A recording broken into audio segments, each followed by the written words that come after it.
New South Wales Treasurer Matt Kean has called on Liberal candidate for Warringah Catherine Devs to be disendorsed over comments about transgender people, telling the ABC she's got to go. Key points. Devs had likened her lobbying to keep transgender athletes out of women's sport to standing up against Nazis. Devs had likened her lobbying to keep transgender athletes out of women's sport to standing up against Nazis. NSW Treasurer says there's no place for that vile bigotry in a mainstream political party. NSW Treasurer says there's no place for that vile bigotry in a mainstream political party.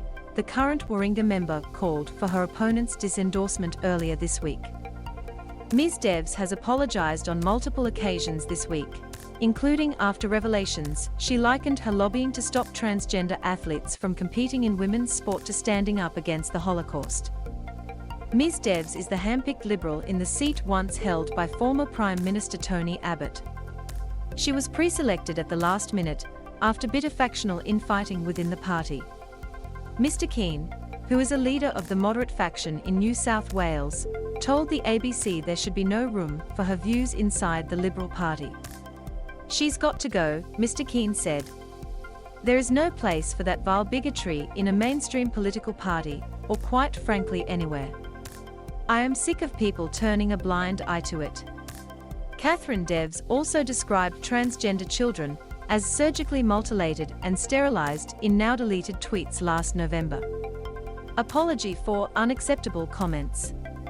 Ms. Devs has apologised for any hurt caused by her comments and admitted her comments have on occasion been unacceptable.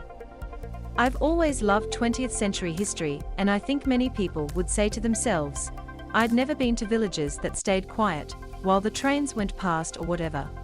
I would have been part of the French resistance, the underground, you know. I would be one of those people, Ms. Devs said in a YouTube video. And when all of this was happening, and no one was sort of speaking out, I thought, this is it. This is the moment in my life where I'm going to have to stand up and say something against the status quo, and against the establishment, and say I don't think this is right. And it might come at a cost to me, but I have to say it. Views shared, deleted, condemned.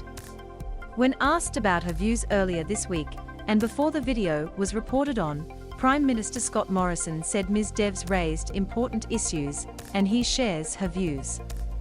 On Wednesday afternoon, once separate reports of Ms. Devs's deleted online comments emerged, Mr. Morrison was asked which of her views he shared.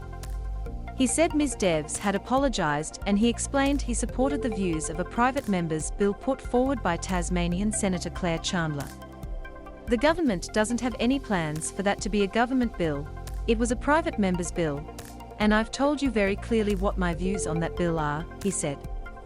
Independent Zala Steggall won the seat of Warringah in 2019, unseating former Prime Minister Tony Abbott. Zala Steggall, the current independent member for Warringah, earlier this week said her electoral opponent should be disendorsed, labelling the comments ill-informed and offensive. At the last election, old social media posts haunted candidates across the political divide. A Liberal review of the last election recommended that aspiring politicians be trained at candidate colleges, in a bid to prevent embarrassing disendorsements in the future. M to mute, left and right arrows to seek, up and down arrows for volume. Watch 4 minutes 54 seconds 4 minutes, and 54 seconds the key battlegrounds in the 2022 federal election.